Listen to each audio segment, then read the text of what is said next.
Welcome to Aruba, one happy island.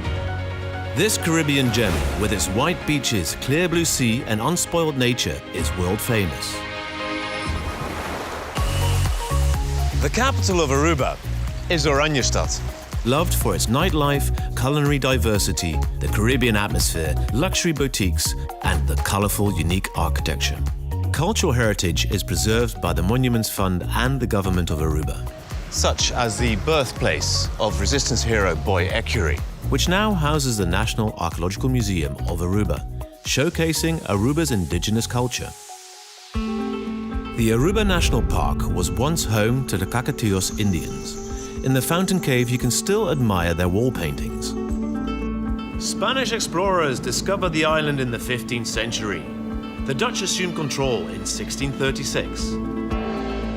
A major boost to Aruba's prosperity came in the 1920s, when 2 oil refineries were opened in the San Nicolas and Eagle areas. During the Second World War, the refineries were critical to fuel supplies for the Allied forces in Europe, making the island a target for German U-boats. However, nightly blackouts rendered the refineries invisible to the Germans, so the torpedoes missed their targets. But they caused terrible loss of life and destruction elsewhere. Aruba produced a great hero of the resistance, Segundo Jorge Adalberto Ecury, popularly known as Boy Ecury.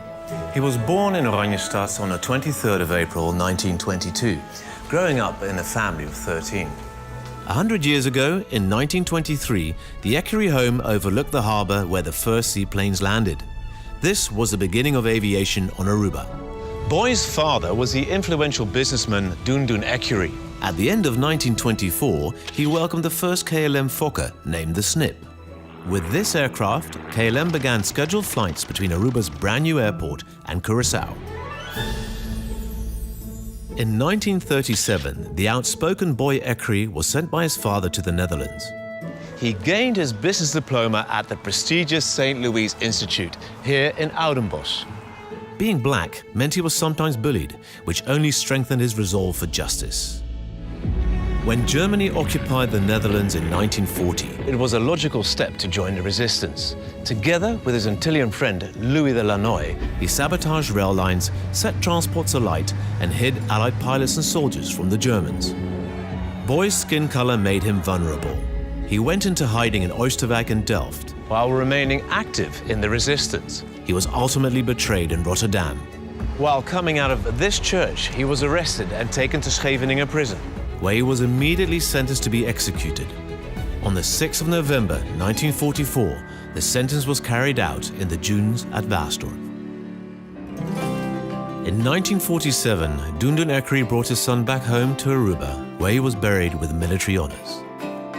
Aruba has autonomous status within the Kingdom of the Netherlands, and KLM has had regular air connections for 88 of the almost 100 years since the first aircraft landed on the island. The struggle for freedom by Aruba's resistance hero Boy Ecury should never be forgotten. So, for his 103rd birthday, KLM has chosen the restored Ecury House as its Delft house number 103.